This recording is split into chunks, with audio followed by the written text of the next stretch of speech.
Bom dia. É com imensa satisfação que o Tribunal Regional Eleitoral de Minas Gerais recebe, em Belo Horizonte, os excelentíssimos desembargadores, corregedores dos Tribunais Regionais Eleitorais, os ilustres assessores, servidores e demais participantes do 45º Encontro do Colégio de Corregedores Eleitorais.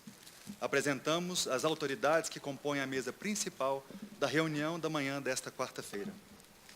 Presidente do Colégio de Corregedores Eleitorais, da Corregedoria Eleitoral de São Paulo, Valdir Sebastião Nuevo Campos Júnior, Corregedor anfitrião do TRE de Minas, desembargador Rogério Medeiros Garcia de Lima,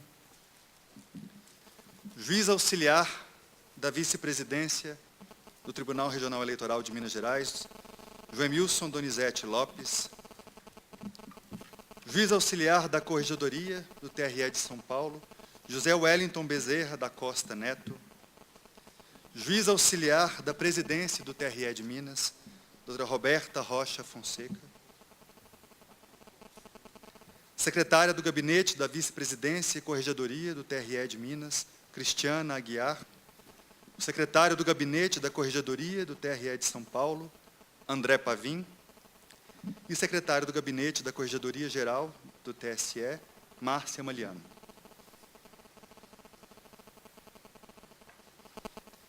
Este evento está sendo realizado com patrocínio da Copasa, Companhia de Saneamento de Minas Gerais, e com o valoroso apoio do Tribunal de Justiça do Estado de Minas Gerais, da AMAGES, Associação dos Magistrados Mineiros, do Sicob, Sistema de Cooperativas de Crédito do Brasil, do Banco Mercantil do Brasil e da Aviação Irmãos Teixeira.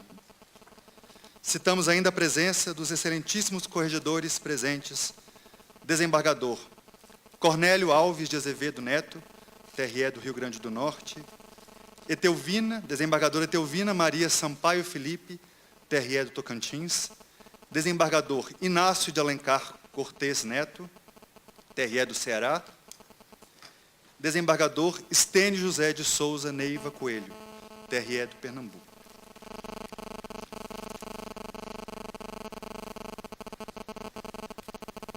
Para a saudação inicial, tem a palavra o desembargador Valdir Sebastião de Nuevo Campos Júnior, presidente do Colégio de Corregedores Eleitorais e vice-presidente e corregedor do Tribunal Regional Eleitoral de São Paulo.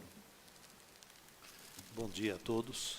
É um grande prazer estar novamente abrindo este evento tão importante para a Justiça Eleitoral. Cumprimento de início o nosso anfitrião, o desembargador Rogério Medeiros. Agradeço imensamente o fato de ter aceitado o encargo de ser o nosso anfitrião aqui em Belo Horizonte, neste estado e cidade de Belo Horizonte, tão denso em história e tão proativo em atividades políticas durante todo o evolver da nossa história brasileira. E agradeço imensamente a estrutura disponibilizada, a recepção que nos deu. Eu sei que não deve ter sido fácil a logística desse evento, mas muito obrigado pela generosidade de nos receber aqui. Cumprimento também aqui o Dr. Joemilson Lopes, que é o juiz assessor da Corregedoria do Tribunal Regional Eleitoral, a doutora Roberta Rocha, que é juiz assessora da Presidência do Tribunal Regional Eleitoral. Cumprimento a doutora Cristiana Aguiar, que é secretária da Corregedoria. Cumprimento o doutor José Wellington Bezerra da Costa, que é meu juiz auxiliar lá em São Paulo. O doutor André Pavim, que é meu braço direito na Corregedoria em São Paulo. E cumprimento especialmente a doutora Márcia Magliano Pontes. Doutora Márcia, muito obrigado pela presença. Acho que a presença da Corregedoria Geral aqui é extremamente importante para que o nosso diálogo seja sempre fluido, permanente e próximo, para que possamos sempre estar par e passo com tudo o que acontece de bom e os obstáculos que nós encontramos aí no caminho do processo eleitoral. Muito obrigado pela sua presença, já esteve no passado e que esteja presente em nossos encontros futuros. Obrigado. Cumprimento os colegas, permitam-me não fazer uma nominata agora, faremos isso mais tarde à noite, mas cumprimento os colegas que aqui estão presentes, faço isso na pessoa do desembargador Rogério Medeiros, e cumprimento também agora, principalmente, os representantes, né?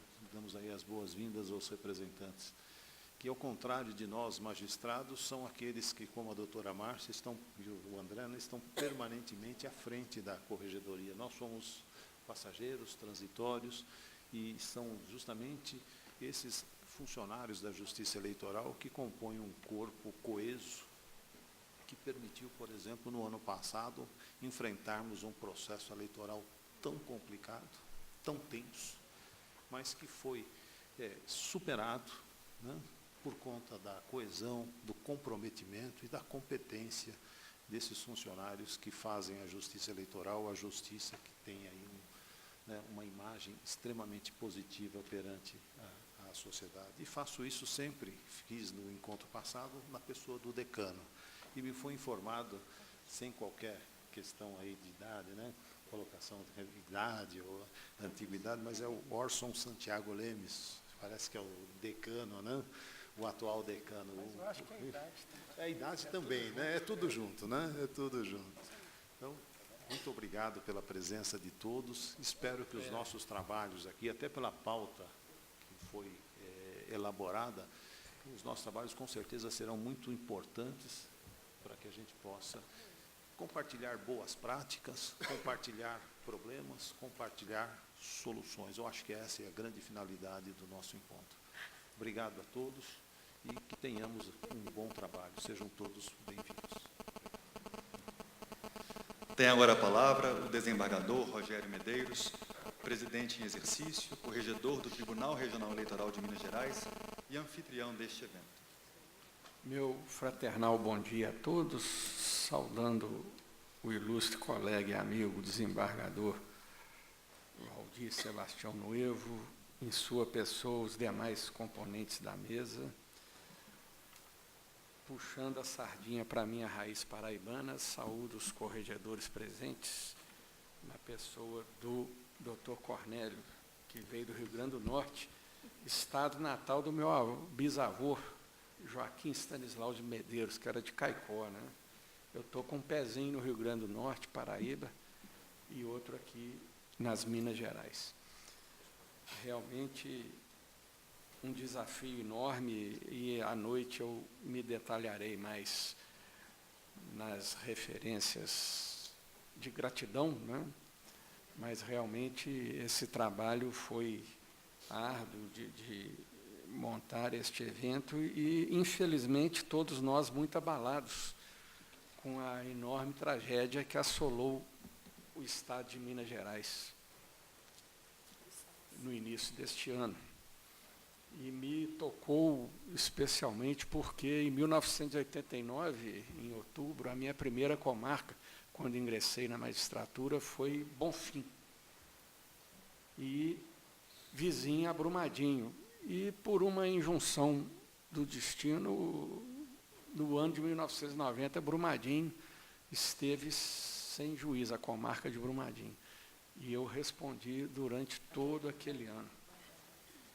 Terças e quintas eu dava expediente em Brumadinho. E, então eu tenho muito contato com aquela comunidade, e uma tragédia terrível, né?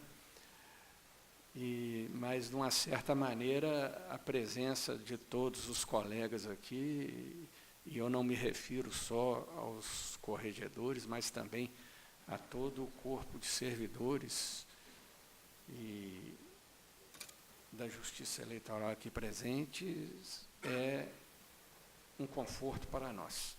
E nós não vamos nos furtar a exercer a tradicional hospitalidade mineira, né? O mineiro, ele é discreto, mas sabe ser hospitaleiro. E sabe também, mais à noite eu detalharei um pouco essa tradição, que ela tem explicação geográfica e sociológica, né? Minas sabe ser o centro do país, né? E nessa condição de centro montanhoso, o mineiro ele é reflexivo, ele é ponderado, ele é conciliador. E são essas virtudes que nós estamos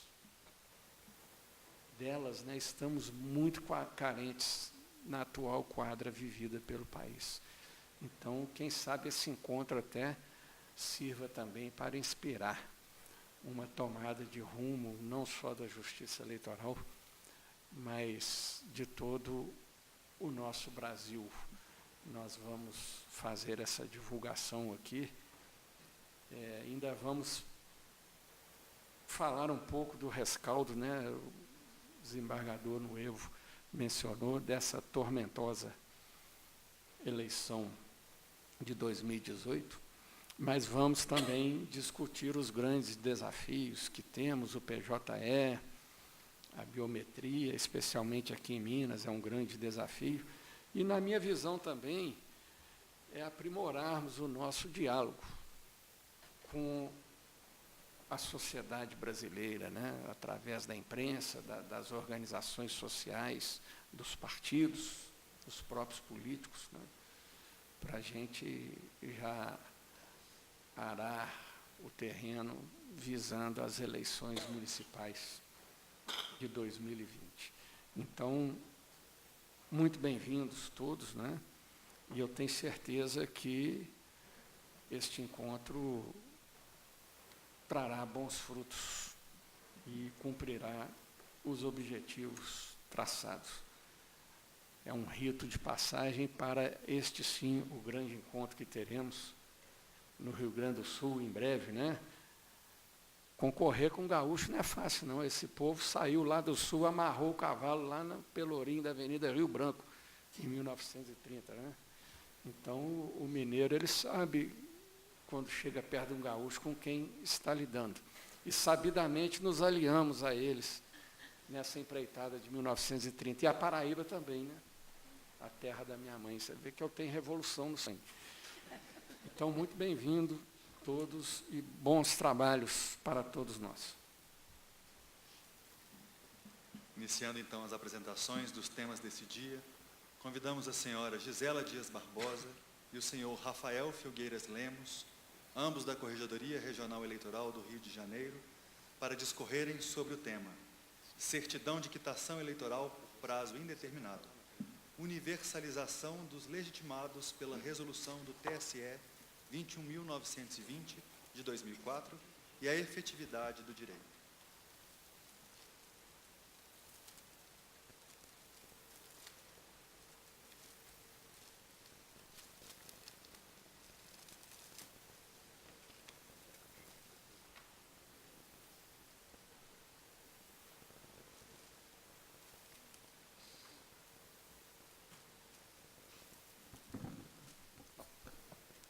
Acho que a altura está boa, para o Rafa vamos ter que rever.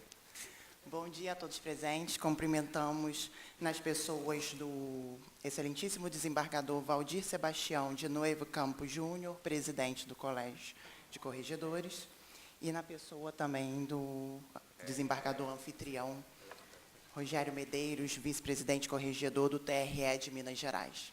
E agradecemos a hospitalidade de Minas, muito atenciosa. Hoje o tema escolhido para a apresentação foi a certidão de quitação, a universalização dos legitimados.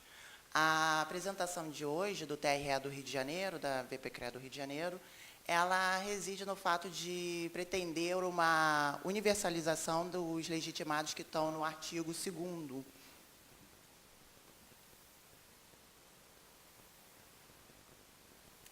No artigo 2º da resolução TSE número 21.920 de 2004.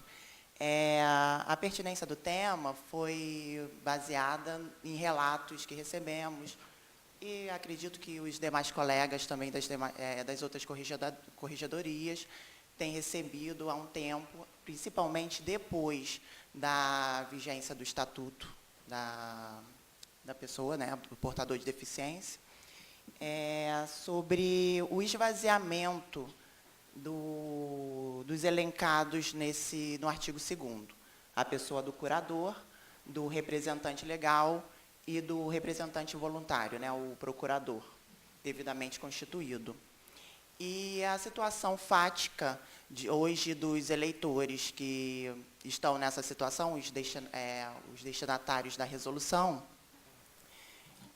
de hoje não possuírem praticamente mais curadores, por diversos motivos, representantes legais ou um procurador constituído, e que acabam sendo prejudicados, acreditamos, no acesso a esse direito, né, presente na resolução, a essa proteção, que é a obtenção dessa certidão de quitação por prazo de validade indeterminado.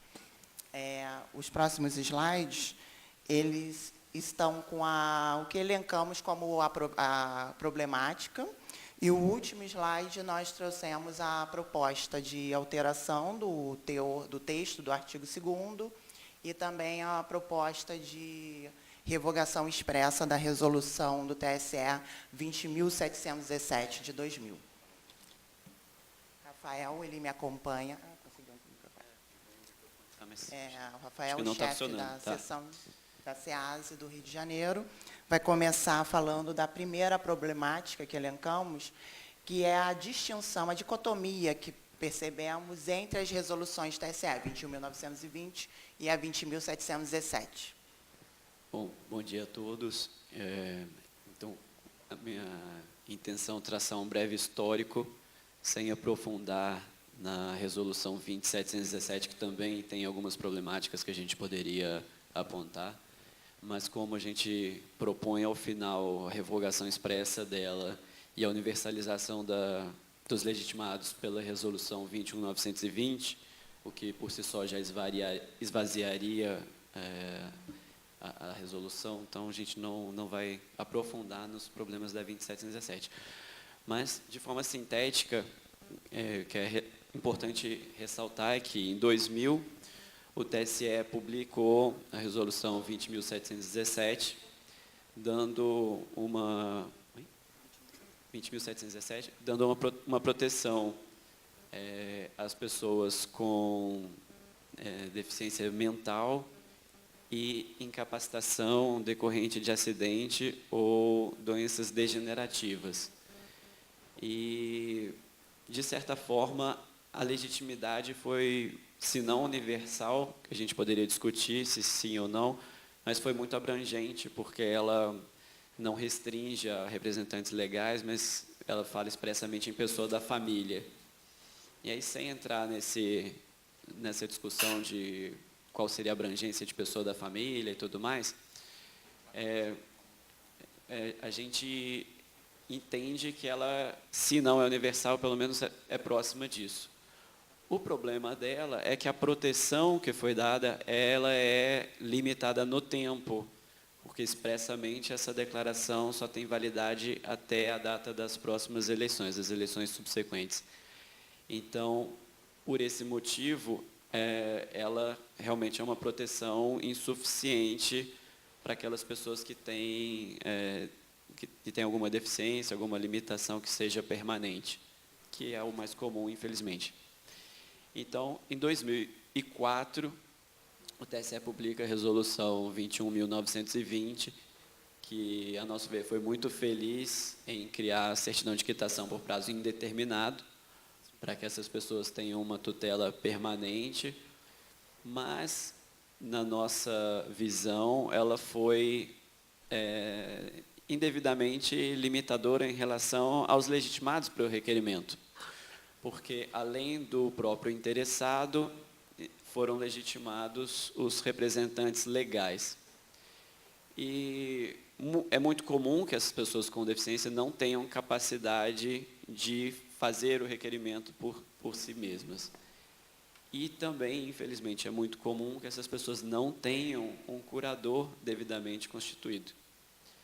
É uma coisa que a gente observa do atendimento, do suporte na sessão de atendimento e apoio às zonas eleitorais.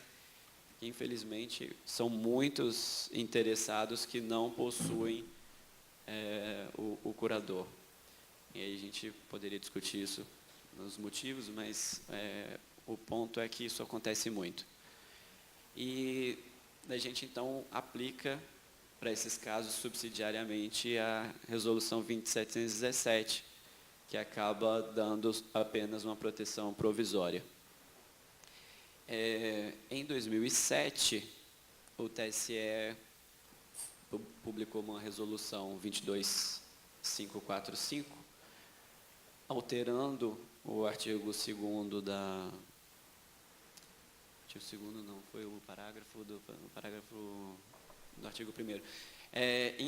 Incluindo entre os legitimados o procurador, devidamente constituído. Então, o que era antes apenas representação legal, passou a ser também representação voluntária, englobando os procuradores constituídos. Isso foi um avanço, sem dúvida, mas é um avanço ainda tímido perto do problema que a gente precisa resolver, porque se essas pessoas não têm capacidade de realizar o requerimento por si mesmas, elas também não têm essa capacidade para dar a procuração. Então, quando a pessoa não tem procurador e tem uma limitação grave de vontade ou de manifestação dessa vontade, ela também não consegue estabelecer o procurador. E mesmo quando ela já tenha dado uma procuração, estabelecido um procurador, na época que ela tinha capacidade, essa procuração perde a validade pela incapacidade de revogar a procuração, né? Então, foi um avanço, mas foi um avanço bem tímido. E a nossa proposta é exatamente de realizar uma nova alteração nos legitimados pela resolução, para que essa legitimidade seja universal, já que o requerimento tem que apresentar as provas dessa limitação, tem que comprovar, tem que convencer o magistrado de que a limitação torna demasiadamente oneroso ou impossível o exercício do voto, e ela não traz prejuízo ao interessado, ao contrário, ela traz o benefício do voto facultativo, nos casos em que a pessoa tem inscrição eleitoral, e traz a emissão dessa certidão de quitação por prazo indeterminado. Então, a gente não vê um motivo para restringir os legitimados, já que essa universalização não traria prejuízo para o interessado nem para a sociedade de forma alguma. E complementando o que o Rafael está falando, nós trouxemos aqui a questão dos artigos 7º, 8º e mais à frente o 85 do Estatuto das Pessoas com Deficiência. Por quê? O artigo 7º, ele diz que ele traz para... O artigo 7º com 8º, ele traz para a sociedade, para o Estado, esse dever de amparo dos direitos da pessoa com deficiência. No artigo 7º, ele fala que é dever de todos comunicar à autoridade competente qualquer forma de ameaça ou de violação aos direitos de pessoa com deficiência, que a gente acredita que essa dificuldade de acesso a essa garantia acaba sendo, vias transversas, uma violação, né, ao direito da pessoa com deficiência. E o artigo 8º, ele traz o dever do Estado, da sociedade, da família, assegurar a pessoa com deficiência. Aí ele elenca uma série de direitos, inclusive, entre outros, decorrentes da Constituição Federal, direitos políticos, no caso, né? Então, acreditamos, e ali no parágrafo único, diz que, se no exercício de suas funções os juízes e os tribunais tiverem conhecimento de fatos que caracterizam as violações, devem remeter peças ao Ministério Público para as providências cabíveis. No caso, entendemos que, pela dinâmica que para até o final da emissão dessa certidão de quitação, há toda uma...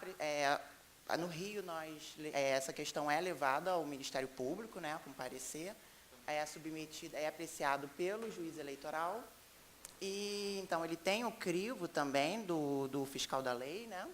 E aí essa pessoa, na verdade, ela seria um portador da documentação comprobatória. Então, complementando o que o Rafael disse, não vimos prejuízo para o interessado final.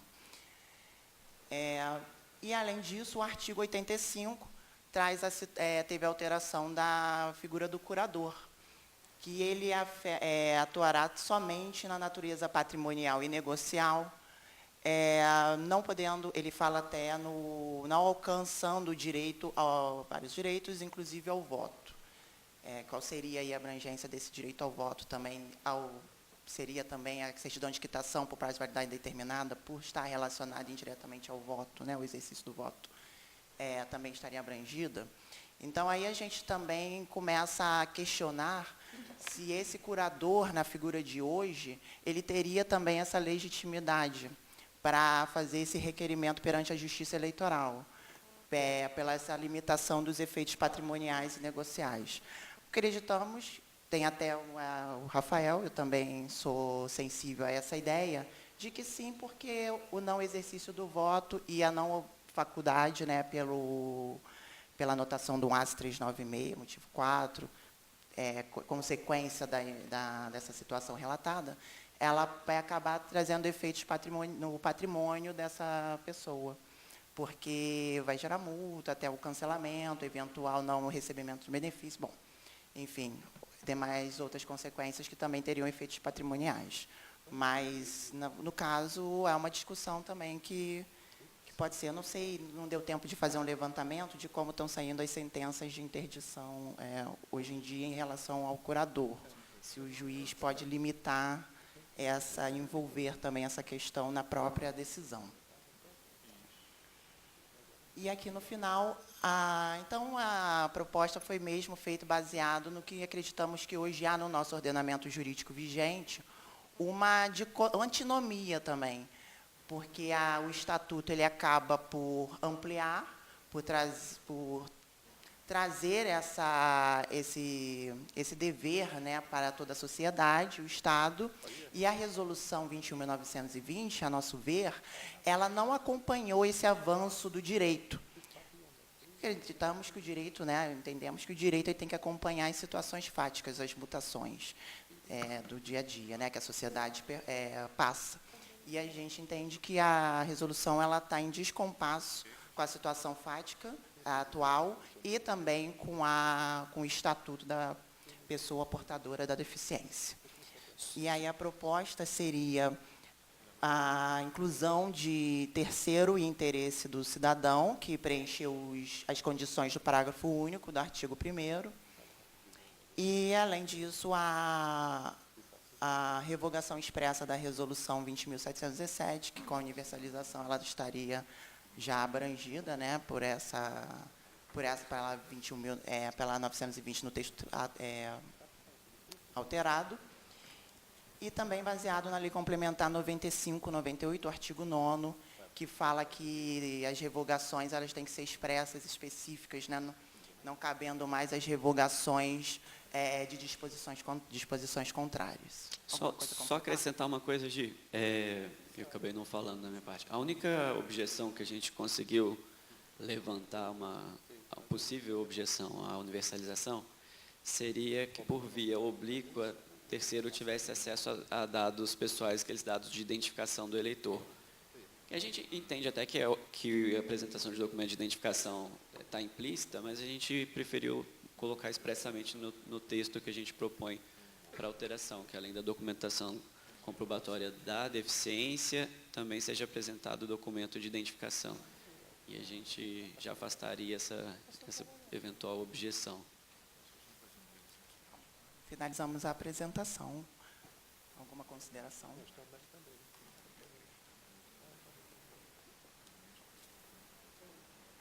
Não sei como é que são nos outros TRS.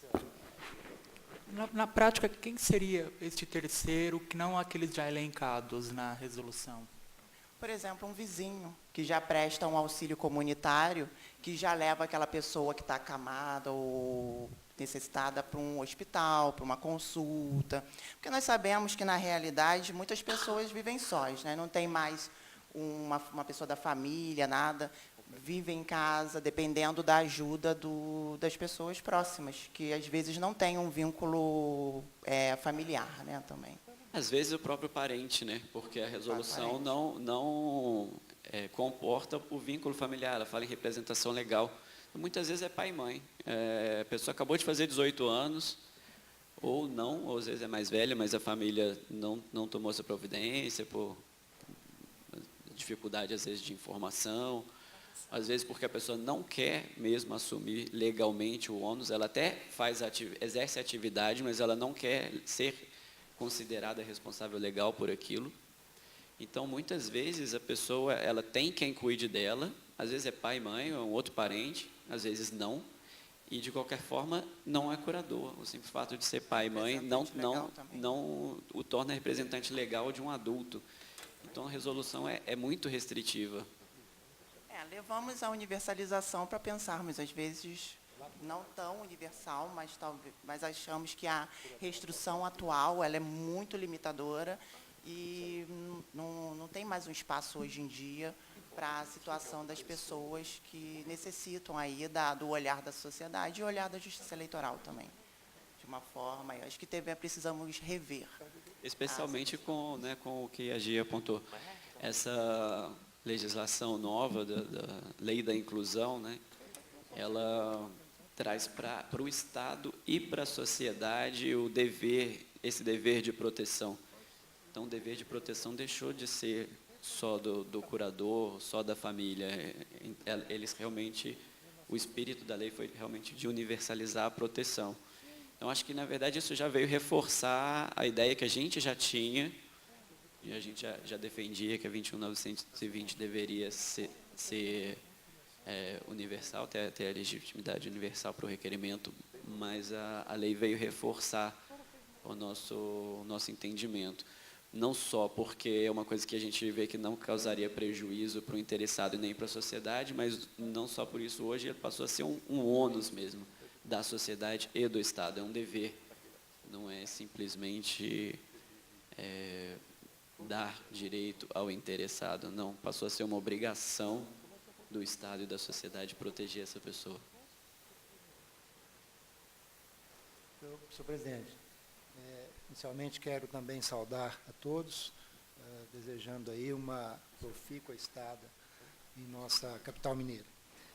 Eu quero apenas ressaltar que a proposta me parece bastante oportuna, na medida em que a presidência do TSE editou no dia 13 próximo passado, de fevereiro, a portaria número 14, que institui um grupo de trabalho para a elaboração de propostas de reforma do sistema eleitoral. E também a portaria número 15, que instituiu o grupo de trabalho incumbido de identificar conflitos normativos como este que está sendo apontado aqui. Portanto, quero apenas referendar essa proposta no sentido de que, em sendo aprovada, seja feito o encaminhamento a este grupo de trabalho do TSE, que já está instituído, para que ele possa fazer as considerações e levar adiante, se assim entender cabível. Agradecemos. Bom, finalizamos a apresentação. Obrigada pela atenção dispensada a nós. Obrigado.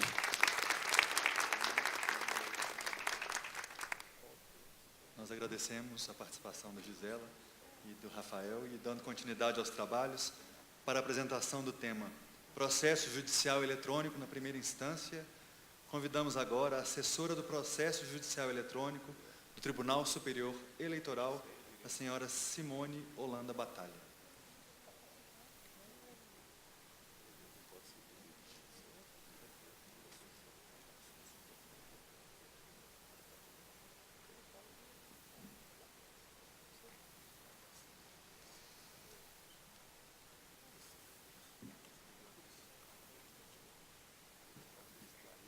Tem que abaixar, né? Porque ela era alta demais para mim. Bom dia a todos. Eu gostaria de cumprimentar os magistrados aqui presentes, nas pessoas do desembargador Valdir Sebastião, presidente do Colégio de Presidentes, e na pessoa do desembargador Rogério Medeiros, anfitrião deste evento e corregedor do TRE de Minas. Cumprimento a todos os colegas da Justiça Eleitoral, sei que vocês estão ansiosíssimos por este momento. Pior que isso, é só quando chegar lá na zona eleitoral mesmo. E agradeço imensamente a Hospitalidade de Minas, desde a chegada ao aeroporto, até este momento em que eu não tomei uma gota de chuva hoje. Então, muito obrigada por tudo, vocês são demais. Eu gostaria de começar pedindo que vocês fiquem calmos. Eu sei que vocês têm muitas perguntas. Já peço desculpa àqueles que estão presentes hoje, terão que me ouvir novamente amanhã, né? Falando a mesma coisa de PJE. Então, posso passar? Só passar, né? Tá bom. Então, vamos lá. Ano passado, nós resolvemos fazer um teste, que foi o seguinte. Pegamos a versão, não sei se todos vocês sabem, nós estamos na versão 2.0, certo? Diferentemente de outros tribunais que ainda não chegaram na versão 2.0.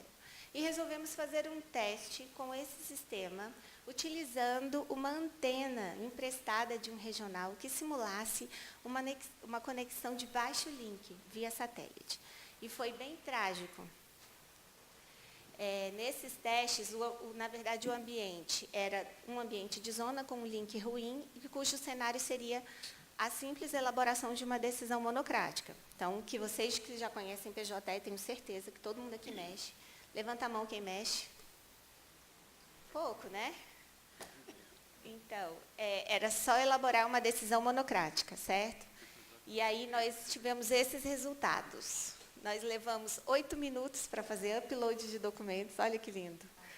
5 minutos para fazer download, a gente nem conseguiu praticamente abrir os autos digitais, e para elaborar um documento também demorou 5 minutos, 1 minuto e 30 para transitar tarefas. Então, para nós, já estava descartada essa opção desde o ano passado. E aí, o que fazer com a zona eleitoral, né? Então, nós fizemos algumas visitas ao CNJ, porque pensamos, olha, a gente tem 2.644 zonas, eu vou ter mais ou menos 5.000 usuários acessando o sistema, né, levando em conta que teremos, olhando, né, o histórico da Justiça Eleitoral e olhando o SADP, uns 500.000 processos de registro, nem estou contando representação e outras coisas, né, prestação de contas, ai que terror. 1 milhão de documentos, então, vou ter tramitando aí em 3 meses. É um cenário muito trágico para essa versão 2.0 com um link ruim. Então, nós fizemos algumas visitas ao CNJ, e daí o CNJ lançou, não sei se vocês viram, acho que foi semana passada, a versão 2.1 do sistema, que é a única versão que se adaptaria à nossa realidade.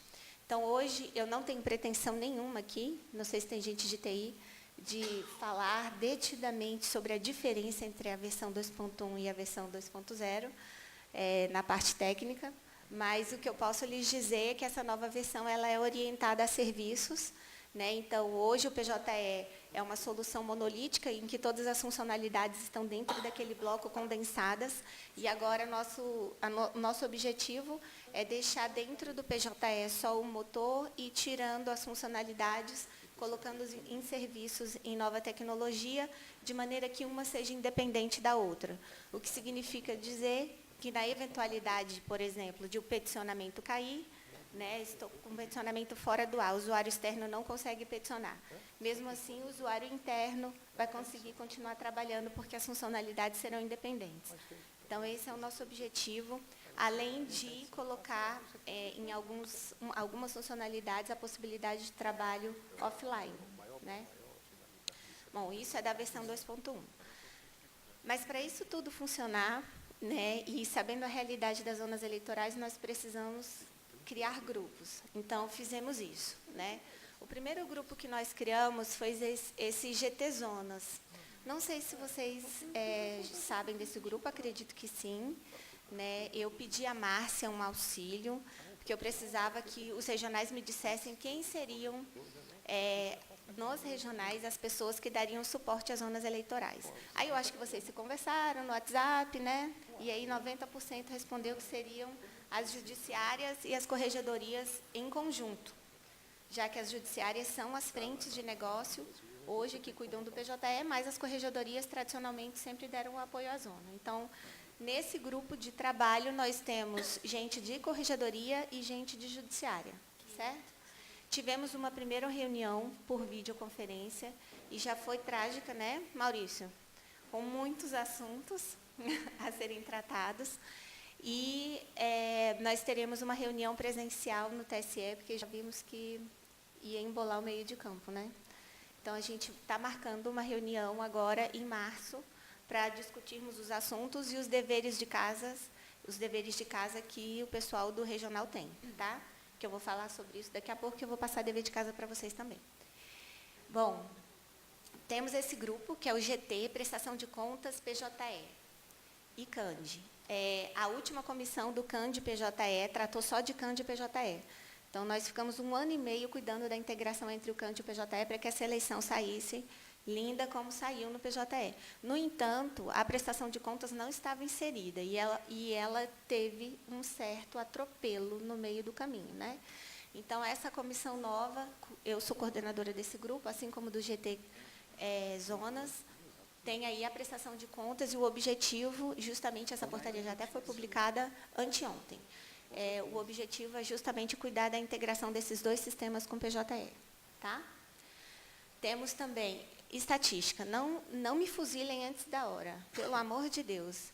Em relação aos 30 pontos que vocês supostamente perderiam, e que o meu telefone toca 24 horas por dia por causa deste assunto, esse assunto já tratei pessoalmente com o Dr. Braulio, lá do CNJ. Temos um juiz auxiliar na presidência do TSE agora, que veio da Justiça do Trabalho e que conhece muito de PJE e tem me auxiliado nessa interface junto à ministra e direto com o ministro Toffoli. Então, o que eles estão tratando agora é de encaminhamento do ofício do TSE para o CNJ, para que vocês não percam os 30 pontos, ok? Então, não se preocupem com esse assunto, por favor. Em relação a esse grupo, eu ainda não tenho muito o que fazer, ele está em formação, provavelmente eu vou ser PO desse projeto, assim como eu sou PO de outros projetos, que é dona do produto, né? Falei nos termos de TI, né? Mas, então, vou ser dona do produto desse projeto. O nível que ele está agora, vocês estão nos oferecendo pessoas para participar desse projeto de TI.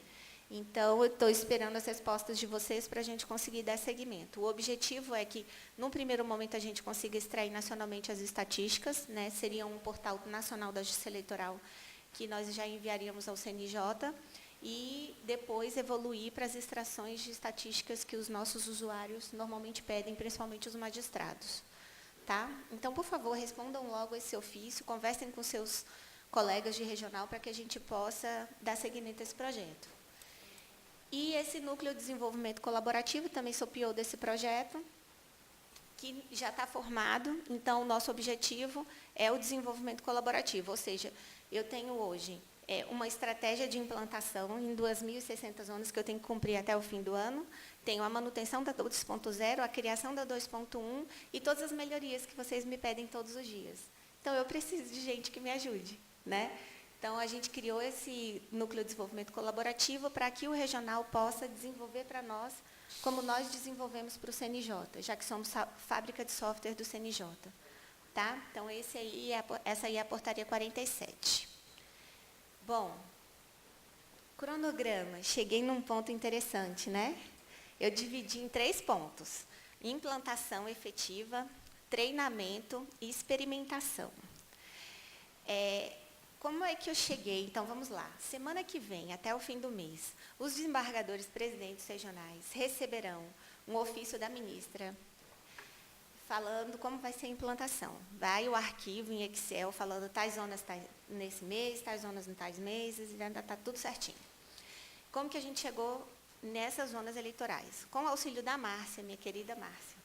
Nós colocamos um formuláriozinho no Elo, para que todas as zonas eleitorais respondessem a uns questionários gigantescos que nós fizemos. Dentre as perguntas, conexão, quantas vezes a internet caía, com que o PJE ia concorrer e várias outras perguntas. Nem todas responderam, mas 90% respondeu. Aí nós fizemos um estudo, separamos todas as respostas e fomos aos regionais. Então, fomos à infraestrutura de cada regional perguntar o seguinte: me mande um e-mail, por favor, com todas as zonas eleitorais do seu estado e a conexão de internet que cada uma tem. Depois que vocês enviaram esses dados para nós fizemos a comparação com o que a zona tinha respondido. Certo? Depois fomos à infraestrutura do TSE. E aí, vocês têm máquina? Já que o PJ é centralizado, a zona eleitoral vai ficar no TSE, igual o regional é no TSE também. Vocês terão máquinas? Simone, as máquinas serão assim, ó, a partir de agosto, tanto, setembro, tanto, outubro, tanto, e novembro, tanto, e dezembro, tanto. E depois disso, fomos ao desenvolvimento. Quando é que as funcionalidades relacionadas, principalmente, às zonas de baixa conexão estarão prontas? Mais para o fim do ano. Então, a partir de todos esses elementos, conjuntamente, nós fizemos o cronograma de implantação. Certo? Então, ele ficou assim. Em agosto, aí por isso que esses números, o pessoal me perguntou, Simone, 299? Por que não é 300? Né? 299? Porque são todas as zonas de capital. Então, a gente colocou, vocês já sabem, de antemão, que em agosto de 2019, todas as respectivas zonas de capital do seu estado estarão implantadas nessa data aí. Certo? Que são as de melhor link. Então, todas as zonas de capital. Aí, em setembro, são 592 zonas, são zonas de interior, mas que têm bons links. O que é bom link? Para cima de 4 mega. Tá? Acima de 4 mega está aí. 4 mega para cima já está aí. Tá? São 592 zonas. Em outubro, nós temos 1.092 zonas. Por que a gente tem todas essas zonas? Porque a gente não quis privilegiar regional. Então, a gente colocou aí todas as zonas que têm 2 mega, no país inteiro. Então, todas estão juntas. Tá? E levando em conta também a infraestrutura e o desenvolvimento. Então, são médios links. Vai funcionar? O CNJ disse que até funciona. Né? Chorando, mas funciona. Novembro de 2019, nós colocamos 454 zonas, são de links baixos. E dezembro são de links normalmente, que a zona disse... gente, teve resposta de zona de internet de escada. Então, as vias satélites e as de muito baixo link e de escada estão todas em dezembro. Tá?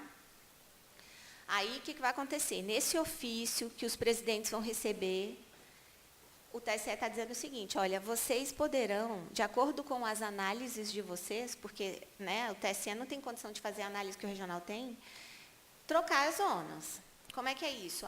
Olha, essa zona aqui, o TSE diz que é de alta conexão e ela é muito ruim. Eu vou pedir para trocar para o mês em que as funcionalidades vão estar prontas. Não, essa zona aqui tem uma boa conexão e o TSE diz que é ruim. E aí eu vou pedir a troca. Aí, o que acontece? Nós vamos analisar essa troca. Vamos tentar atender? Vamos. Mas, se for um bolo de zonas, possivelmente eu não vou conseguir atender, já que eu tenho uma limitação de infraestrutura e de desenvolvimento. Certo? Mas a gente vai tentar atender a todos. Então, fiquem atentos ao calendário. Vai chegar uma planilha de Excel com muitas zonas. Vocês olhem com cuidado as zonas de vocês e vejam em que meses vocês gostariam que elas ficassem e se vocês desejam trocar. Tá? Treinamento. Então, esse é um ponto que todo mundo me pergunta todos os dias. Como será o treinamento? Nos últimos treinamentos que ministramos nos regionais, ouvimos o seguinte, olha... não vou fazer treinamento presencial porque são muitas zonas, ou aquele estado que tem poucas zonas, vou treinar meus chefes de cartório pessoalmente, certo? Fizemos aí uma parceria com a SGP do TSE e estamos fazendo um trabalho de treinamento à distância com o Moodle. Então, não vai ser aquele... Vocês já viram os tutoriais do PJE? Quem não está dormindo disse viu. Viram?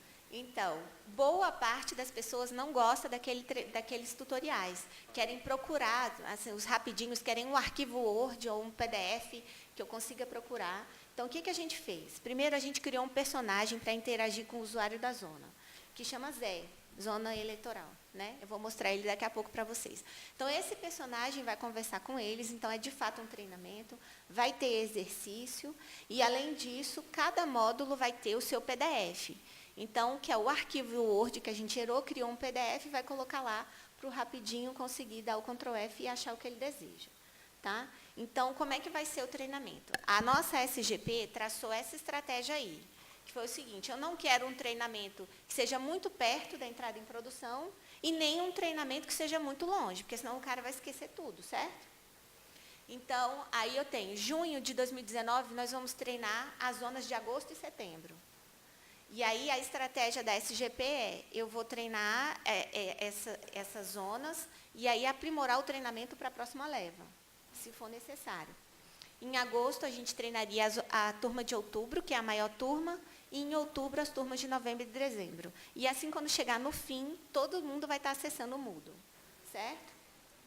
Esse é o treinamento. Bom, experimentação. O que é experimentação? Não adianta vocês dizerem que querem ir para o TSE todos, tá? Não adianta, que não tem como. Então, o que eu vou fazer? Não é um teste em campo, mas é parecido. Esse momento, a gente criou essa experimentação, porque a gente vai entregar a primeira versão de zona agora, no final de março, para testes de carga. E aí eu quero que em abril, que é final de abril, então já anotem na agenda, final de abril, a gente vai criar duplas, vão ser os 27 regionais vão indicar uma pessoa de PJE. Essa pessoa de PJE tem que ser top das galáxias. Então, ela tem que saber tudo de PJE. Não adianta você me mandar uma pessoa que não sabe PJE, que eu vou mandar de volta para casa, ainda vou reclamar com o desembargador presidente. Então, eu quero uma pessoa que saiba tudo de PJE. E da zona eleitoral, eu quero uma pessoa que não saiba nada. Então, o nosso objetivo é que as duplas, que seja uma pessoa do regional e uma pessoa da zona, acessem o sistema pela primeira vez e avaliem o sistema. Então, eu quero que o servidor da zona, ele que faça o trabalho, e o servidor do regional o auxilie, para que ele diga, olha, realmente tudo que eu faço lá na zona eleitoral, no físico, eu estou conseguindo incluir aqui no PJE. Assim, vou pegar o jeito, mas estou conseguindo. Esse é o meu objetivo da experimentação. É a primeira vez, a vez primeira que as pessoas vão ver a versão da zona. Nós queremos que isso seja lá no TSE, né? Até porque lá posso destinar toda a minha equipe. Se for em outro lugar, não posso levar ninguém, assim, vou levar um ou dois. O Maurício foi DG do TSE, aí ficou me limitando as diárias e passagens.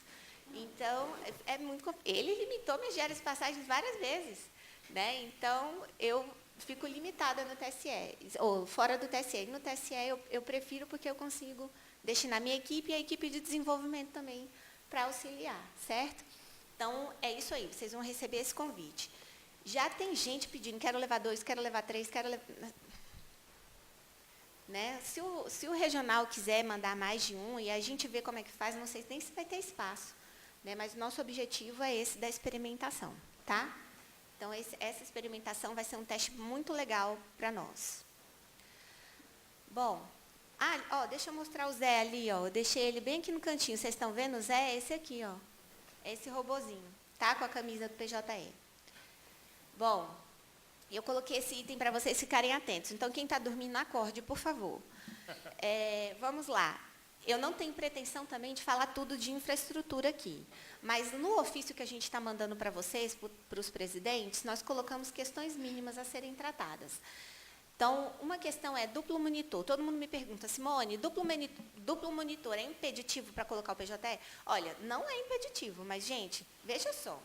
O cidadão hoje, como é que ele faz para usar o processo físico? Ele está com a tela de computador dele, aí ele folheia o processo e digita. Folheia, estou folheando e digitando.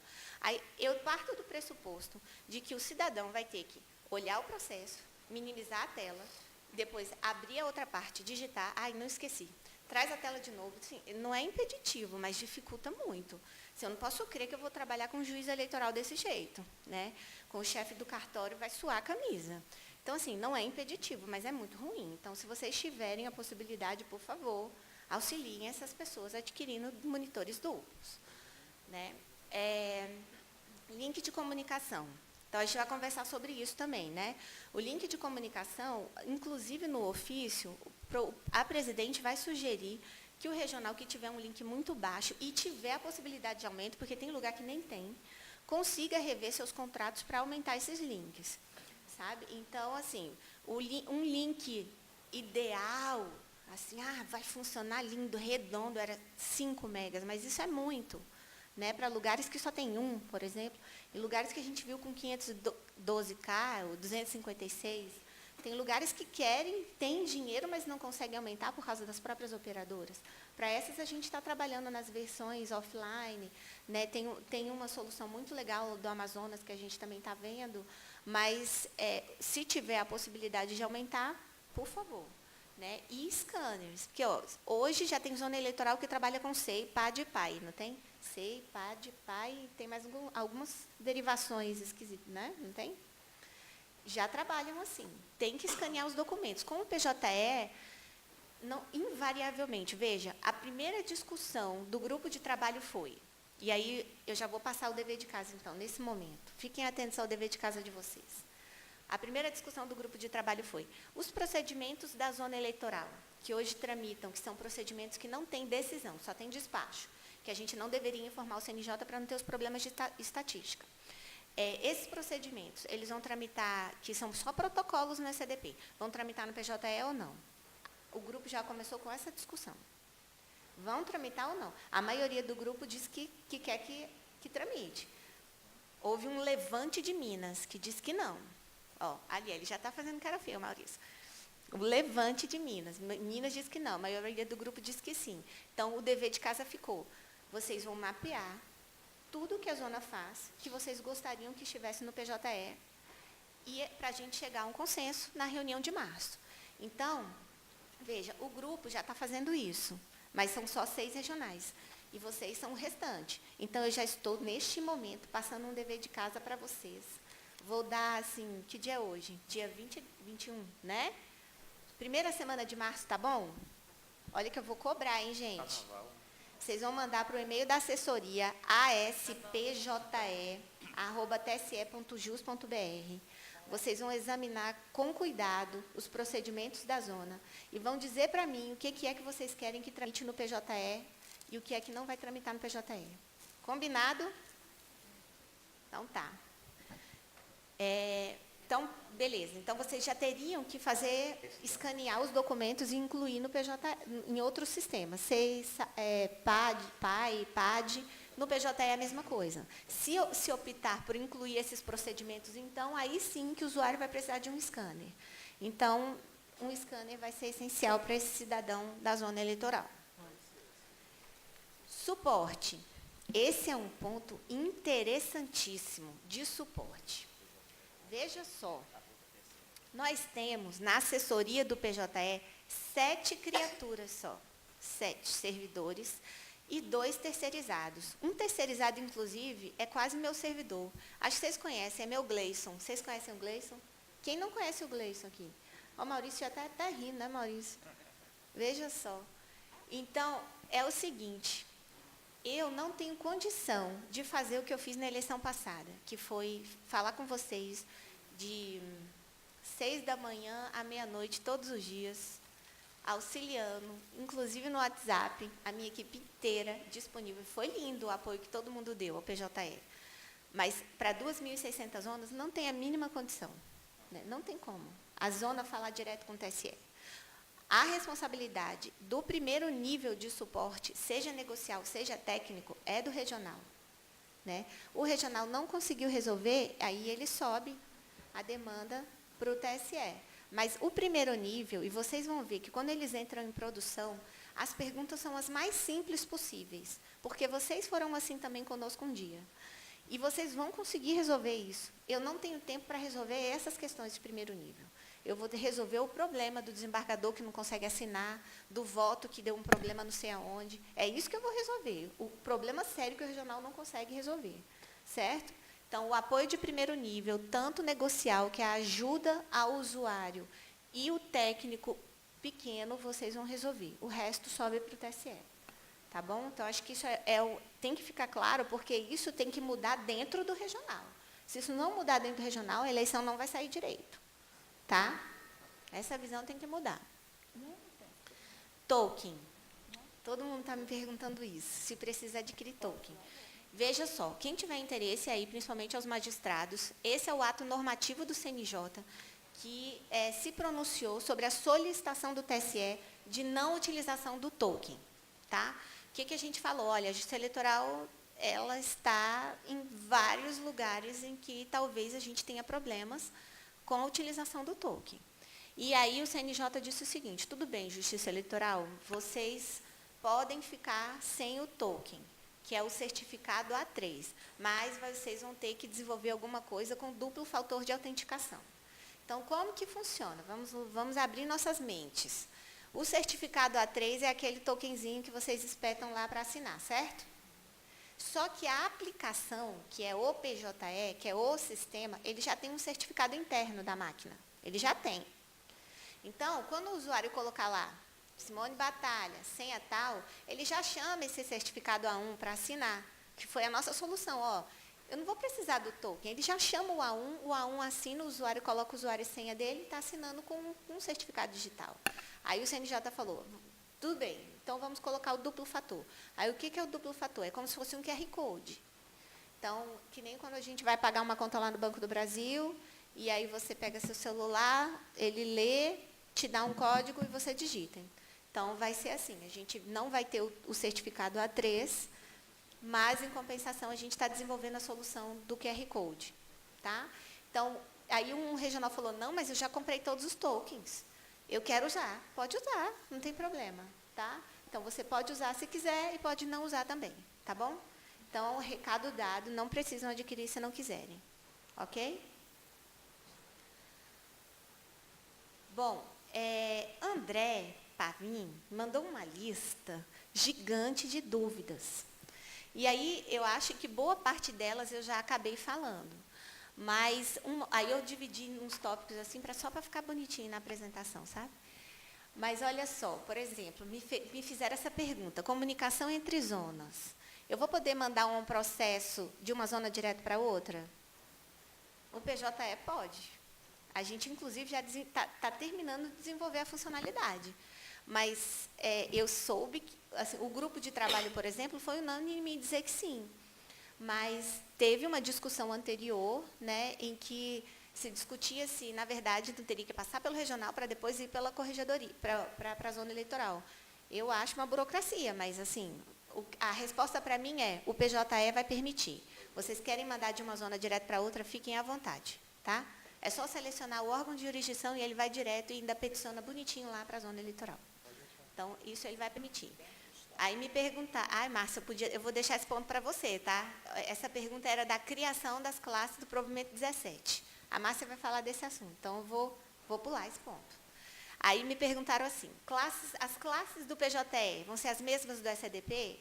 Olha, desculpa, jamais. Porque no SEDP, o SEDP tem um monte de classe que cada corregedoria criou. Não existe isso no PJE. O PJE é organizado, tá, gente? Então, assim, as classes de zona eleitoral serão as classes que estão no provimento da corregedoria. Aí, na eventualidade de vocês acharem que é necessário criar novas classes, principalmente nesse caso dos requerimentos novos que vocês pensam que devam tramitar no PJE, nós criaremos classes novas específicas para não utilizar, por exemplo, que foi o exemplo que deram, uma classe de petição, que é uma classe que a gente tem que informar o CNJ e que ela terminaria com despacho e não decisão, isso implicaria diretamente na estatística. Então, a gente criaria classes específicas de teor genérico que coubessem essas novas demandas de vocês, certo? Mas são as classes únicas para todas as zonas. Não tem confusão de quer uma ali, quer outra ali, quer outra ali. Nós vamos definir as classes e elas serão únicas, certo? Bom, o treinamento eu já falei, o token também. Os procedimentos nas zonas é o dever de casa de vocês, que eu acabei de passar. Vocês definirem o que vocês querem que tramite no PJE. E o cronograma também já falei.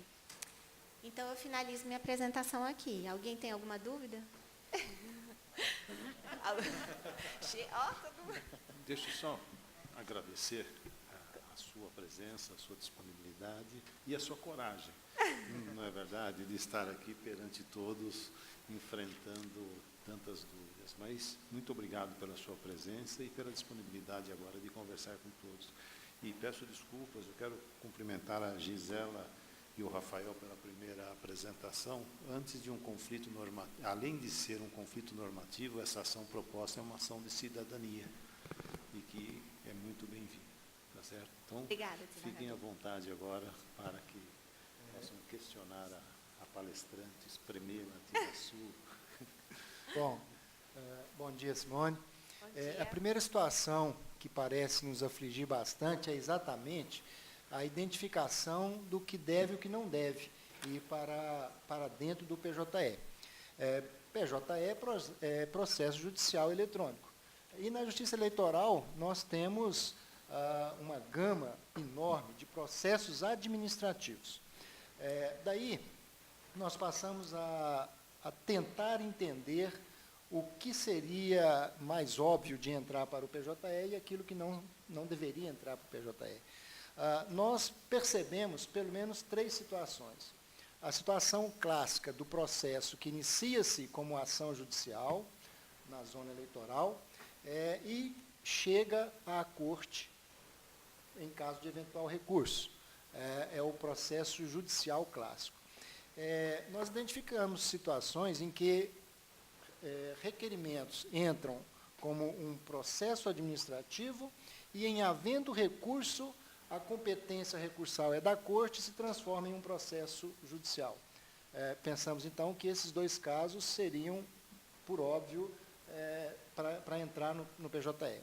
E aquelas situações em que são meros processos administrativos, que iniciam-se como requerimentos na zona eleitoral e jamais chegam a um julgamento recursal perante a Corte Eleitoral. Daí, me parece razoável a gente imaginar que um dos parâmetros para a identificação do que entra e do que não entra, seria exatamente tentar perceber aquilo que chega por meio recursal à Corte Eleitoral e aquilo que não chega. Porque se não existe essa possibilidade de, por meio de um recurso, chegar até o julgamento coletivo do colegiado da Corte, então seria eminentemente administrativo e não deveria entrar no PJE. Mas coloco isso para dizer para você que é uma aflição, a gente tentar entender o que deve e o que não deve.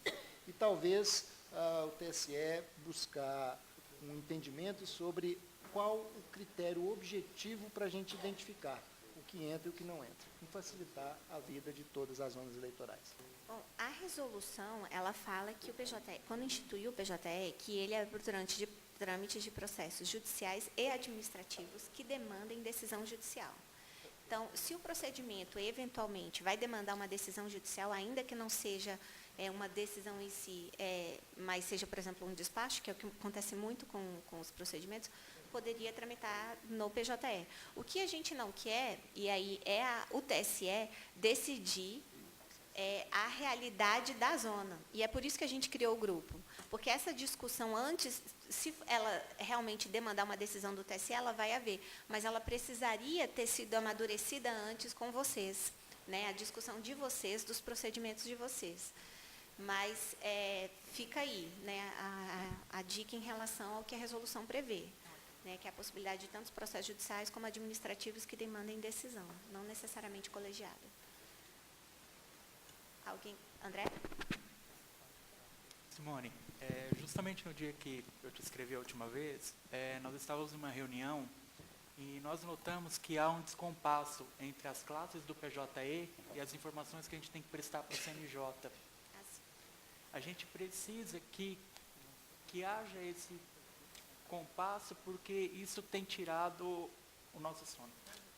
Eu entendo. Então, André, o que aconteceu? A gente recebeu um ofício do CNJ, eu até me manifestei nele essa semana, com eles comunicando aos tribunais do país terem feito 2 atualizações na tabela e pedindo que nós verificássemos se houve repercussão. Então, uma repercussão que vocês já perceberam, e eu tenho certeza, na verdade, foi o acréscimo de alguns assuntos e algumas classes no PJE. Principalmente, a gente teve o caso clássico esdrúxulo e muito ruim da prestação de contas, que excluíram a nossa classe de prestação de contas, e aí o engraçado foi a nossa revelia, né? Então, isso aí não fomos nós que fizemos, foi o próprio CNJ, e na verdade, o acréscimo de novas classes e assuntos para nós, da Justiça Eleitoral. Então, a gente percebeu em conversa lá com os gestores da tabela do CNJ, até essa semana, que eles criaram, por exemplo, a gente tinha uma classe de reclamação, a nossa classe era a classe que era a classe do Supremo. Não tinha uma classe específica para a Justiça Eleitoral. Agora, eles criaram uma classe para a Justiça Eleitoral. Então, eles criaram várias classes novas para a Justiça Eleitoral para a gente não usar de ninguém. Só que isso não foi comunicado assim. Agora eles comunicaram, mas antes de fazer, não. né? Criaram classes, por exemplo, que eram, na nossa resolução, tá só para o regional, e aí criaram para todas as esferas. Então, a gente está nessa confusão lá. E o que fizemos? Aí, a pedido da presidência, embora essa seja uma questão que eu não posso tratar mais efetivamente, porque eu não sou mais judiciária, a pedido da presidência, me manifestei nesse processo para auxiliar o trabalho, e a presidência me pediu para fazer parte desse grupo. Então, o que eles vão fazer agora? Eu já fiz esse trabalho, né? Já entreguei para eles. Está aqui, tudo que está diferente, tudo que está errado, tudo que tem que ajustar. Já entreguei nas mãos da presidência, e agora a gente vai ter que ir ao CNJ. Então, provavelmente eu e o servidor que me auxiliou, e sentar com eles e falar, e ajustar item a item até o PJF ficar certinho com a tabela do CNJ. Algo que eu acho que talvez ninguém saiba, eu fiquei aqui sabendo agora. Então, a gente está dependendo muito ainda do CNJ. Não. Eu achava que o PJE já estava sendo adaptado por nós, Justiça Eleitoral. Então, mas é porque o que acontece? São sistemas diferentes, tá? A tabela que é alimentada no PJE lá que a gente usa é outra coisa. O que acontece? O CNJ faz muito isso, né? Ele pede estatística, mas entrega o PJE sem, né? Aí ele tem uma tabela de gestão unificada, de tabela de assuntos, classes e movimentos, mas quando eles atualizam a tabela, não há atualização direta nos PJEs. Não há, porque esses PJEs estão nas bases dos tribunais. Então, o que eles fazem? Eles mandam um script para ajustar a tabela, entende? E assim, a pedido, né? Então, acaba que eles não comunicam um sistema com o outro. Assim, atualizou. Não, a gente vai lá, pega um script, roda o script e atualiza a nossa base. Só que eu não posso atualizar minha base do jeito que está lá, porque do jeito que está lá está errado, de qualquer jeito. Né? O sistema de gestão de tabelas unificadas não é nosso, é deles. Né? Isso vale para todos os sistemas. Então, vou te dar um exemplo. A nossa prestação de contas que está ativa no PJE está excluída lá. Quem mandou eles excluírem? Não fui eu que pedi isso? Então, aí eu vou ter que ir lá, pedir para ativar só que eu não posso fazer isso com uma classe. Eu preciso rever a tabela inteira, fazer um trabalho direito. Né? E aí, depois que ativar tudo, é só gerar o script e rodar nas bases regionais. Tá? Simone, André, TRE no Maranhão. Durante as últimas eleições, o data center do TSE não se portou à demanda, principalmente com relação a cadastro de candidatos, e no cadastramento, logo no início, quando a gente estava no registro dos candidatos, desculpa. Registro, certo. No registro dos candidatos e também na prestação de conta dos eleitos. Além da infraestrutura para os regionais, há investimento também no TSE para suportar no seu data center o país inteiro de uma vez só? Então, essa discussão está sendo... Eu até deixo esse ponto, se de repente tiver um evento de colégio de presidentes, eu pedi que o meu juiz auxiliar se manifestasse, mas em relação a essa questão especificamente, eles estão querendo centralizar tudo, inclusive o TOT. Né? E isso implicaria dizer que todo o investimento que a Justiça Eleitoral faria nos regionais de servidores de aplicação e tudo, teria que ser feito no próprio TSE. E está sendo feito, porque senão não tem como, né, passar por isso. Mas o objetivo, por exemplo, do PJE, e aí vem a questão do registro de candidatura, é que quando eles centralizarem, e como a gente está fazendo esses microserviços, eu não preciso mais, e aí o PJE caiu, por exemplo, em São Paulo, a gente teve esse problema na sessão de julgamento, eu não preciso subir a aplicação inteira. Né? Eu posso utilizar como é que eles falam? Eu posso utilizar todos os servidores só onde está necessitando. É o peticionamento de São Paulo que caiu. Aí eu coloco toda a infra para lá. É a sessão plenária do Maranhão que não está funcionando. Coloco só para a sessão. Não preciso subir tudo. Eu tinha que subir todo o servidor de aplicação e isso dava muito problema. Mas eu penso que agora vai resolver. Assim, olha, não tem jeito. Prestação de contas, do jeito que a gente vai receber, a gente vai fazer esse trabalho de integração. Mas, veja, com essa quantidade de processos que vai vir, né, não tem como achar que vai ser tudo lindo. Não tem como. Mas se for pelo menos perto do que o registro de candidatura foi, eu acho que já melhora, né? Mas vai dar certo. Alguma pergunta? Bom dia, Simone. Opa. Eu sou de Santa Catarina e eu tenho conversado com o nosso secretário de TI, que participa desse núcleo de desenvolvimento, e há uma preocupação grande, sim, com a capacidade até de colaboração dos regionais, porque todos nós estamos enfrentando esse déficit de servidores, de orçamento, etc. Né? E por mais que se tente priorizar projetos, tudo é prioridade, as equipes são pequenas. Então, eu gostaria de saber, porque eu também fiquei um pouquinho em dúvida, o que o CNJ já nos forneceu e o que precisa ser desenvolvido pelo TSE. Esse cronograma que foi apresentado, ele pode ser cumprido, considerando a capacidade técnica, né, tanto do TSE como dos regionais que colaboram, porque, né, a gente sabe que nós estamos passando uma situação bem complicada com relação a equipes e orçamento, etc. E eu tenho uma segunda pergunta em seguida, que tem a ver com o que você falou, que é o SADP, porque nós usamos muito ainda para recebimento de documentos, né, que não são autuados normalmente, e parece que, isso já foi aventado e certamente ocorrerá, a descontinuidade do SADP. E nós precisaríamos também ter essa informação, porque, pelo menos em Santa Catarina, a gente ainda usa, né, com essa finalidade. Então, nós vamos ter que migrar para uma outra, né, para uma outra sistemática, e gostaríamos de saber se há uma previsão com relação a isso. Obrigada. Bom, em relação ao desenvolvimento colaborativo, entendo perfeitamente os problemas, né, do regional, de pessoa, de orçamento, mas esse desenvolvimento colaborativo do regional, inicialmente, embora ele coloque a versão 2.1, e aí esses que estão em desenvolvimento colaborativo terão esse privilégio, digamos assim, de conseguir estar dentro do seu tribunal com uma versão homologação da versão 2.1, que é uma versão já com uma tecnologia nova que nem todos os regionais vão conseguir colocar, porque a gente não vai conseguir dar o apoio necessário para que todos tenham essa base. Mas, veja, o projeto independe de vocês, né? Então, assim, o cronograma traçado não leva em conta a ajuda de vocês. O que vocês puderem auxiliar, ainda que seja no desenvolvimento da 2.0, de melhorias que são necessárias e que a gente não está dando conta de colocar agora, nesse momento, em razão da 2.1, vocês serão bem-vindos. E, inclusive, aprendendo a nova tecnologia já para, no futuro, desenvolver. Mas, assim, o trabalho que a gente fez de implantação não levou em conta os regionais, porque se levasse, a gente não conseguiria implantar. Tá?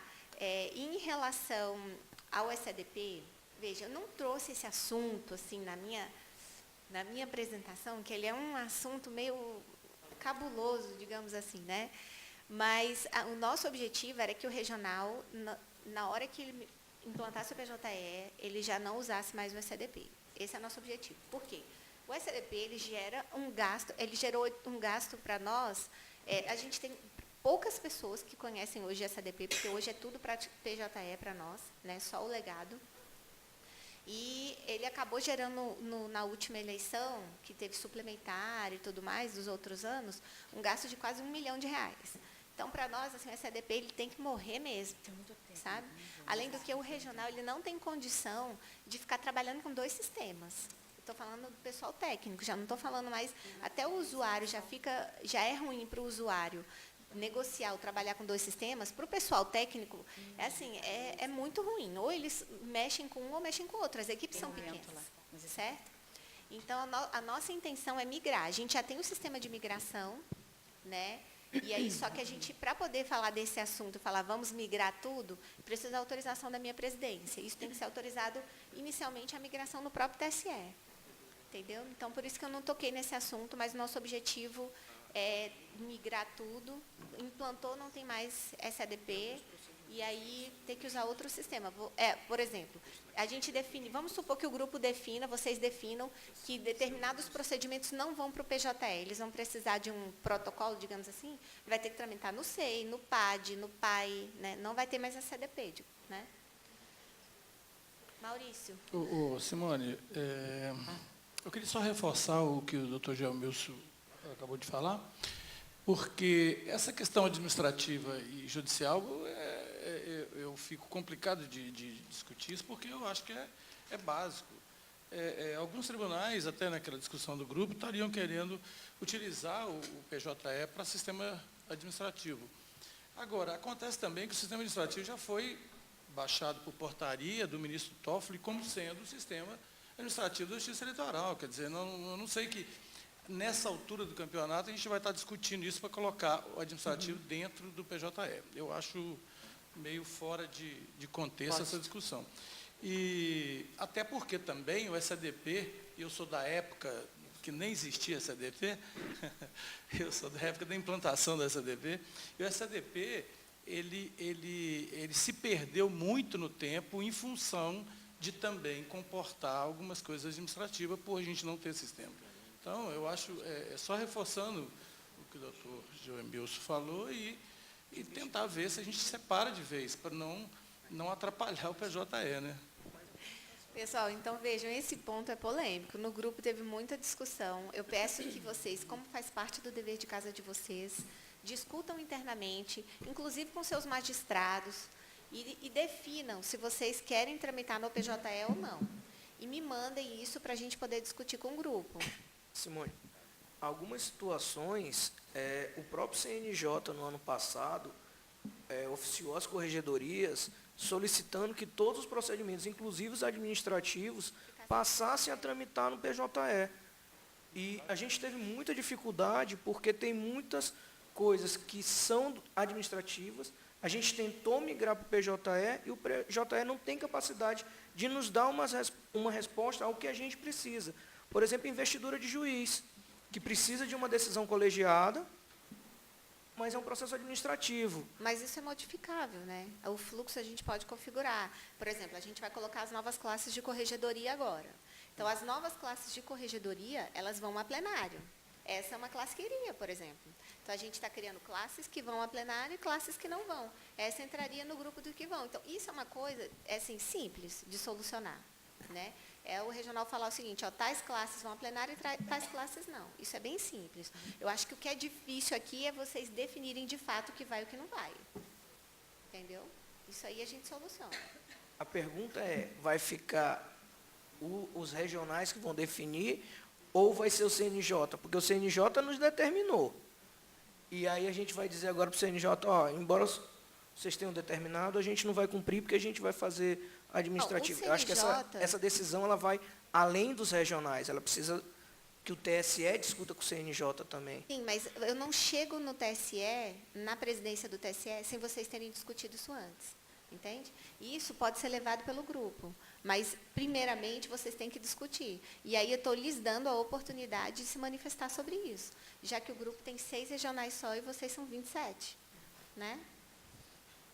Na verdade, sim, a gente vai ter que abrir mão de alguma coisa. Não vai dar para incluir tudo no PJE, porque, como ela fez uma pesquisa anterior, tem de tudo nos regionais, tem de tudo. A gente vai ter que chegar a um consenso e não vai agradar todo mundo, para ver o que vai para o PJE. Né? E cientes de que não vai abranger tudo que tem nos regionais, porque é muita coisa, muita diferença entre um e outro, e a gente vai ter que chegar num senso comum. E muitos não serão agradados e outros talvez sejam. Né? Acho que este é o nosso maior desafio. E em relação ao CNJ, talvez, é a gente definir o que é administrativo para ir para o PJE. O CNJ determinou, olha, o que é administrativo vá para o PJE. Mas a gente tem que sentar e discutir, olha, isso daqui é administrativo que deva ir para o PJE. Isso aqui não. Né? Daqui uma mera anotação de ASE 337 não tem que ir para o PJE. Né? Então, acho que a discussão está mais entre nós aqui para definir o que seria o administrativo para ir para o PJE e atender o CNJ. É porque o próprio CNJ não sabe qual é o nosso administrativo. Ele meramente pede para incluir. E mais, André, se houver de fato uma dúvida acerca do, assim, esse ponto aqui, não sei se vai ou não, a gente pode fazer uma consulta formal. O TSE tem trabalhado nesse sentido. Quando eles têm uma assessoria de gestão estratégica, está com alguma dúvida em relação ao que fazer, ao que informar, a gente tem feito consulta formal. E eles respondem rápido. se for do interesse, se for necessário, a gente pode fazer. Essa foi a tarefa que ela deu para a gente no meio da apresentação dela. Eu queria até aproveitar aqui para dar um puxãozinho de orelha, porque a última tarefa que ela passou para a gente não fez. Né? Então, eu acho que está dependendo muito da nossa parte agora, a gente fazer a nossa lição de casa. A última tarefa, inclusive, foi do fluxo. Foi do fluxo. Porque vocês reclamam a vida inteira do fluxo. A gente fez um ajuste no fluxo a pedido da corregedoria, submetemos aos regionais com acesso para vocês treinarem na base, falarem assim, ó, o fluxo agora está ok, Simone. Pouquíssimos responderam. Pouquíssimos. 2. Simone. Bom dia. Rosa Sergipe, PJE. Sou leiga, tá? É bom, né, esse lado. Estou aqui ouvindo os colegas, observando. Eu vou fazer uma pergunta e queria que, assim, depois da resposta, do que eu passar. Corregedoria, servidores, está aqui o DOCA do cadastro, e tem a seção das correções e inspeções, e agora das metas. O que está ocorrendo? Na minha visão pessoal, profissional, eu vou acabar com o meu SEI, veja por que a minha pergunta. Tramita, nós tivemos lá rezoneamento. Então, ela, juíza, acabou a zona dela, veio para cá um processo, né? Para esta zona. Então, está ocorrendo lá uma solicitação do juiz para investigar que esse processo lá não tramitou da maneira que deveria, mas veio para a mão dele irregular. Está no SEI. Caso isso se transforme em uma, vamos dizer assim, uma sanção, um inquérito administrativo, uma sindicância, eu pergunto, eu estou no SEI, eu vou migrar para o PJE ou não? Como é que vai funcionar para mim, servidora da corregedoria? Se vocês definirem que esse procedimento vai ficar no SEI, ele não vai migrar para o PJE, ele vai continuar no PJE, no Fico SEI. livre, né, semana, para vocês vão definir. Perfeito. Né? Aí, acho que tem questões básicas, até que a Márcia, a gente tinha conversado, que alguns pontos já serão definidos. Assim, ó, isso aqui sempre vai ser PJE, ou sempre vai ser corregedoria, ou sempre vai ser SEI. Sim. Mas aí vocês vão ter essas definições, o que é o quê. Né? Eu acho que é nesse ponto que a gente precisa chegar. Começou no SEI e vai ser SEI, não tem que migrar para o PJE. Eu perguntei, porque assim, se eles for gerar um processo administrativo, vamos dizer assim, vai gerar, se for o caso, né? Gerando, aí já seria o quê? Como aí gera o PDF justamente, e atua no PJE, isso. como PAD. Tá ok, obrigada. Simone, só uma mais curiosidade aqui. Você sabe se as procuradorias da Fazenda Nacional, elas utilizam o PJE ou não? Então, daria para ser o fluxo, por exemplo, de dívida ativa da zona para a Procuradoria Eles direto? usam, aí seria o caso, de repente, da gente conversar com o AGU, pois é. que é o Dr. Eduardo Lang, que é responsável. A gente tem contato direto com ele, porque tudo que a AGU precisa de todas as procuradorias em relação ao PJE, ele que resolve. Então, aí, é assim, porque foi ele que criou o Sapiens, então ele faz as integrações assim. Ó. Então, a gente tem um contato direto com ele. Todos os problemas, ele que resolve para nós. Aí, de repente, se tiver uma demanda específica, você nos passa para que a gente possa acioná-lo. Tá bom? Simone, só complementando essa questão de Sergipe. Bom dia, pessoal. Bom dia. Na verdade, quem olhou o e-mail aí, ontem à noite a gente soltou um circular falando sobre a migração de outras classes de corregedoria para o PJE, a partir do dia 11 de março. Em relação a uma classe específica, que é a PETCOR, na verdade, ela é específica, mas ela é uma classe residual, que abrange uma série de situações, a gente também ficou nessa dificuldade de identificar o que continuaria no fluxo do SEI, continuaria sendo tratado no SEI, que também é um sistema oficial do tribunal, e o que a gente poderia passar para o PJE. Na verdade, o piloto do PJE começou com classes eminentemente administrativas, né? Essas classes que já estão funcionando desde 2016, de revisão de situação e tudo. Essas classes não costumam ir para julgamento plenário, mas a gente entendeu que seria interessante aderir ao PJE. A nossa intenção é aderir ao máximo ao PJE, e essa classe PETCOR, ela ficou de fora, por enquanto, de fora que eu digo assim, ela não vai ser autuada diretamente pelos TREs enviado para o TSE já no PJE, justamente porque a gente ficou com essa dificuldade de definir o que é que nós vamos tratar no SEI, porque é eminentemente administrativo, é uma coisa que vai tramitar entre secretarias, o tribunal, e aquilo que é também administrativo, mas que vai ser tratado, né, vai ter uma decisão, enfim. A gente decidiu que, por enquanto, a própria CGE vai fazer a autuação dos processos nessa classe, porque aí a gente vai vendo no caso concreto o que deve ficar no SEI ou não.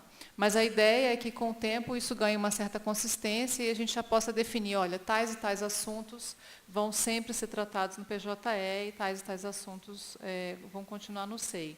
A gente está considerando que a gente está numa fase de transição em que a gente precisa conhecer né, eventuais dificuldades que a gente vai ter em tratar processos no PJE, que são processos que vão tramitar entre secretarias. A pessoa pede para alterar um códigozinho de alguma coisa na TI, talvez não faça sentido colocar um processo desse no PJE. Né? Então, essa questão realmente dessa limitação, ela não é muito simples. A gente também teve essa dificuldade na corregedoria, mas não por isso a gente vai deixar a nossa intenção, o que a Simone falou, os TRS têm que discutir internamente como que vai ser, mas na CGE a nossa intenção é passar o quanto possível para o PJE.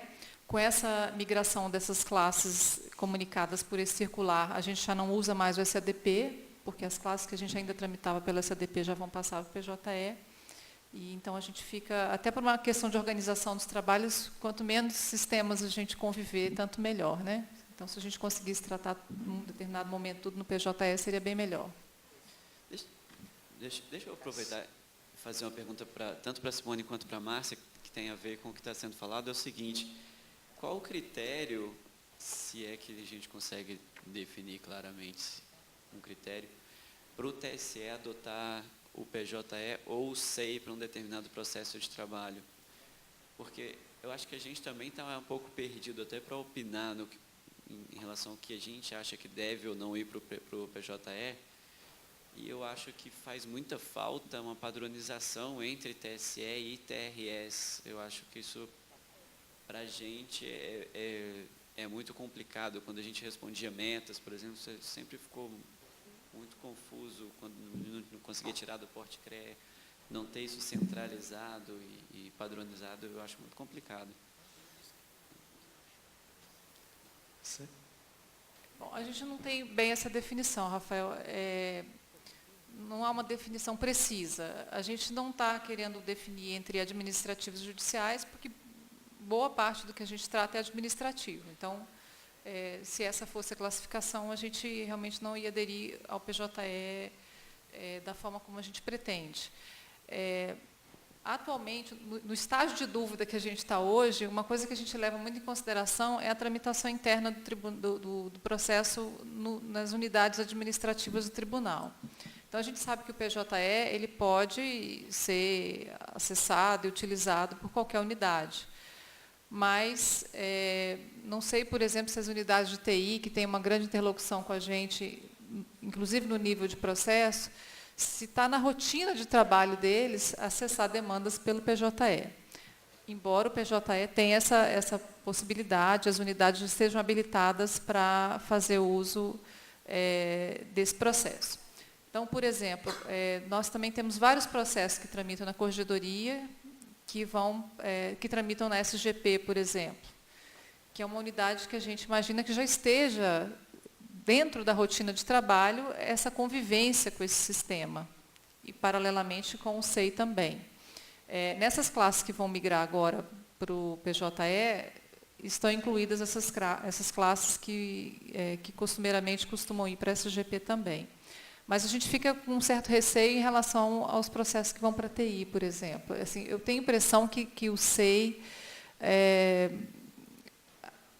a coisa parece que vai ser mais rápido, nossa conversa no SEI, por enquanto. Por enquanto.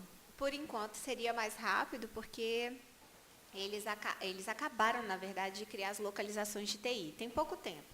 Mas eles já estão respondendo a processos dentro do PJE, porque a própria ADG viu a necessidade de, em alguns momentos, principalmente em PAs, pedir a manifestação da TI nas questões de instruções que estão relacionadas a sistemas. Então, a TI, na verdade, agora todas as unidades já estão no PJE, né? Só tem que ter cultura de começar a trabalhar e receber os procedimentos pelo próprio PJE. Tem alguma distinção técnica entre os dois sistemas que pudesse justificar a gente optar pela utilização de um ou de outro em determinado processo de trabalho? Porque eu estou perguntando porque eu não conheço o PJE. Conheço pouco o SEI, a gente começou com o SEI 14 de janeiro, no Regional do Rio. Então, conheço pouco o SEI e não conheço o PJE ainda. E eu acho difícil a gente optar por um sistema e outro sem uma regra objetiva e sem saber que distinção técnica entre um sistema e outro, de repente, poderia embasar essa escolha, né? Então, Rafael, o SEI ele é como se fosse o SADP, mas o SEI, você consegue tramitar um procedimento de um lugar para o outro, todo mundo mexendo nele ao mesmo tempo, como você já viu, né? E se você precisar publicar, você manda publicar como se fosse pelo remessa, por fora, mas consegue publicar. O PJE, ele tem um fluxo processual a ser seguido.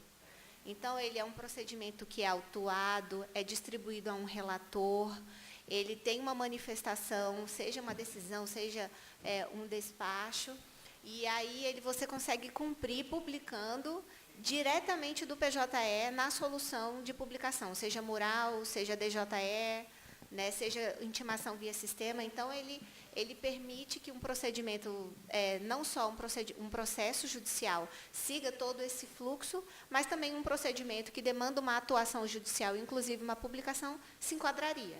Essa é a diferença, basicamente. Senhores, por favor, eu gostaria de colocar um pouco de limite aqui às perguntas, que nós temos um cronograma a seguir e eu sei que tem participantes que têm, inclusive, horário de voo a cumprir mais tarde, né? Nós temos o almoço e tal. Então, eu gostaria de contar com a colaboração e a compreensão de todos para que a gente pudesse evoluir, né, no nosso evento. Então, eu gostaria de devolver a palavra ao nosso mestre de cerimônia e agradecer imensamente a participação, né, da Corregedoria Geral, dando esses esclarecimentos necessários. Eu acho que daqui para frente o que é preciso é muito trabalho, né? É muito trabalho e o comprometimento de todos, a colaboração de todos, para que a gente possa extrair aí um fruto positivo né, da implantação e do PJE.